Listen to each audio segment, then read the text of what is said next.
विचार शक्ति द्वारा समृद्धि प्राप्ति।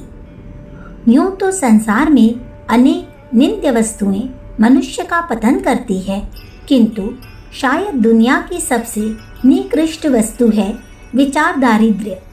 विचार दारिद्र्य ने आज अनेक व्यक्तियों को दारिद्र्य की कठोर श्रृंखलाओं में जकड़ रखा है। उनमें कुत्सित संकीर्णता, सीमा बंधन तथा संकुचितता की क्षुद्र वृत्तियां उत्पन्न कर दी है। मानव जीवन में एक विषम अंधकार फैला दिया है।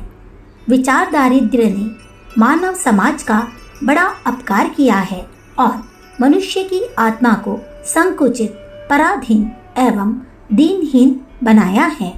विचार की दरिद्रता, यह एक निश्चित, अकाट्य, निर्विवाद सत्य है कि विचार की दरिद्रता के कारण मनुष्य दरिद्र बनता है। अपने अंतःकरण की न्यूनता, गरीबी, असमर्थता की वृद्धि करता है। दरिद्रता की दास वृत्ति बहुत कुछ मनुष्य के विचारों के परिणाम स्वरूप है। हर्ष का विषय है कि धीरे धीरे मनुष्यों को विचार की अद्भुत शक्ति का ज्ञान होता जा रहा है और इस तथ्य पर पूर्ण विश्वास हो गया है कि मनुष्य को संकुचित, पराधीन, पंगु एवं निकृष्ट बनाने वाले उसके विचार ही है। अनेक व्यक्ति इस बात का रोया करते हैं कि हाय, हमारे पास अमुक वस्तु नहीं है, हम स्वादिष्ट भोजन नहीं कर पाते, उत्तम वस्त्र नहीं पहन पाते, हम वैसे उत्कृष्ट एवं शान शौकत का जीवन व्यतीत नहीं कर पाते जैसे समाज में अन्य उच्च श्रेणी के व्यक्ति कर रहे हैं। ऐसी भयपूर्ण एवं थोती विचारधारा के कारण अनेक व्यक्ति वायुमंडल में दरिद्रता की लहरें अपनी ओर आकर्षित करते रहते हैं। लूला, लंगड़ा, नेत्रविहीन, बधिर व्यक्ति यदि दरिद्र रह जाए तो वह इतना तिरस्कार का पात्र नहीं जितना वह भाग्यहीन पुरुष है जो अपने मिथ्या विचारों द्वारा संसार की दरिद्रता को खिंचा करता है, जो अपने हृदय पटल पर सभी स्थानों में दरिद्रता ही दरिद्रता के डरावने चित्र अंकित कर लेता है। उसकी मुख मुद्रा पर दरिद्रता की कलुषित परछाई सदैव बनी रहती है। मैं जिस दरिद्रता का निर्देश कर रहा हूँ वह मनुष्य की स्वयं उत्पन्न की हुई संकीर्णता है। दरिद्रता के कीटाणु क्यों कर फैलते हैं? दरिद्रता के अंकुर सर्वप्रथम मनुष्य के अंतःकरण में उत्पन्न होते हैं और तत्पश्चात इधर उधर विस्तीर्ण होते हैं। पहले मनुष्य के विचार दरिद्री बनाने प्रारंभ करते हैं। वह दरिद्रता के विचार में रमण करना प्रारंभ करता है। अपने को भाग्यहीन, गिरा हुआ, दीनहीन मानकर दरिद्रता और भय के विचार जीवन प्रदेश में दृढ़ता से जमा देता है और उसके प्रभाव से एक ऐसा चुंबक बन जाता है जो गरीबी, लाचारी, क्षुद्रता को अधिकाधिक परिमाण में अपनी ओर आकर्षित करके लाता है। वह दरिद्र व्यक्तियों की गिरी हुई दशा की ओर आकर्षित होता है। उनके दुखड़े जैसी टूटी फूटी विचार प्रणाली, उन्हीं जैसी दीनहीन परिस्थिति, उन्हीं जैसी लाचारी तथा असमर्थता की कुप्रवृत्ति से सानिध्य कर लेता है। अंधकार, पतन, भिखमंगे, निकृष्ट विचार उसमें हीनत्व की दुर्भावना उत्पन्न कर देते हैं, जिसका भूत सदैव उनके पीछे पड़ा रहता है। अंतर की दरिद्रता फिर बाह्य अंगों पर प्रकट होने लगती है। मुख पर शुद्रता, असमर्थता, संकीर्णता के कुत्सित चिन्ह प्रकट होने लगते हैं।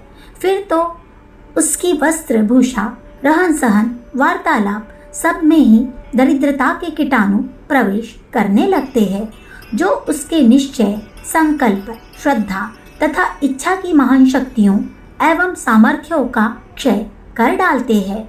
विचार दारिद्र्य से ग्रस्त व्यक्ति की विचार प्रणाली।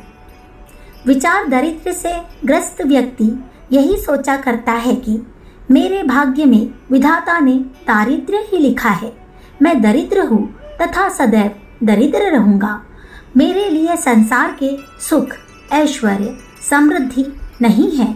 मैंने पूर्व जन्म में न जाने कौन से ऐसे पाप किए हैं जिनके दंड स्वरूप भगवान ने मुझे टूटा छप्पर दिया है। मैं दूसरों की अधीनता और कृपा पर ही निर्भर रह सकता हूँ। इस प्रकार के संकीर्ण विचारों के कारण मनुष्य की शक्तियाँ पंगु होती है। उसे निकट भविष्य में अपनी दुर्गति होती हुई दृष्टि गोचर होती है।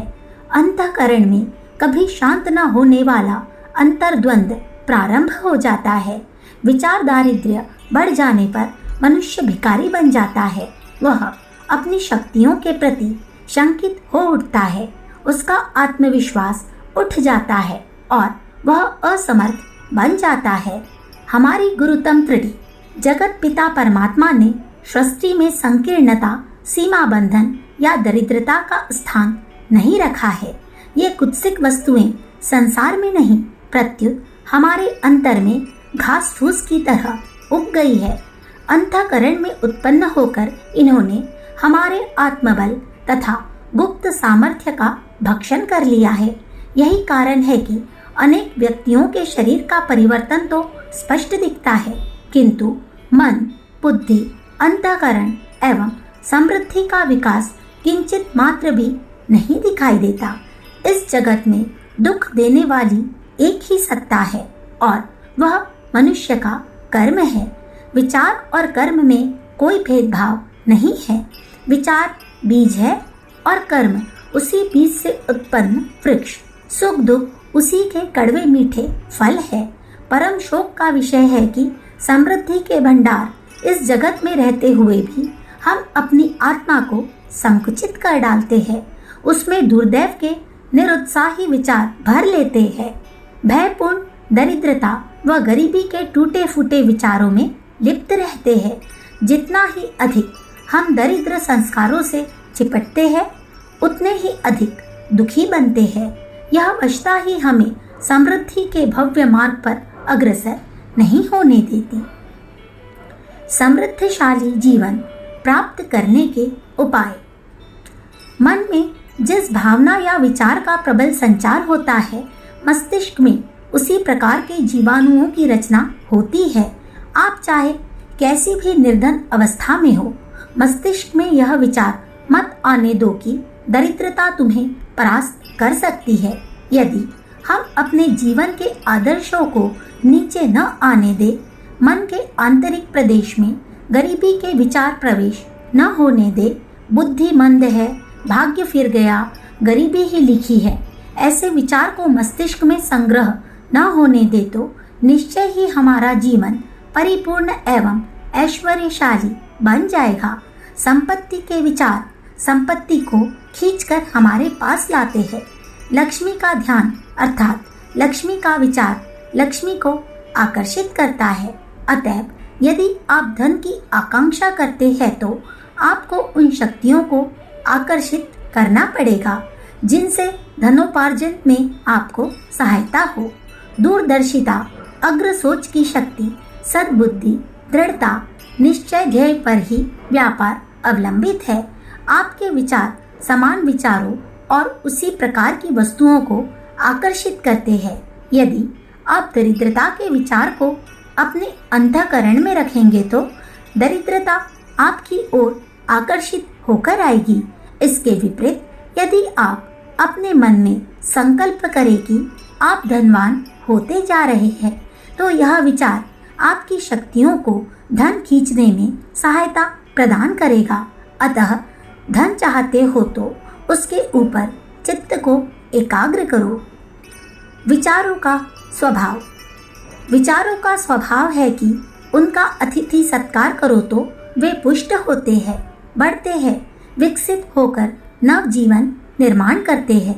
यदि उन्हें दुत्कार दो या उनकी बेइज्जती कर दो और उचित परवाह न करो तो वे चले जाते हैं और मृत्यु को प्राप्त होते हैं।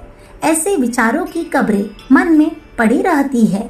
अतः तुम जिन विचारों को अपना मित्र समझो, जिनसे अच्छी आदतें बनती हो, उत्तम स्वभाव का निर्माण होता हो, उन्हीं का बार बार चिंतन करो, अतिथि सत्कार करो।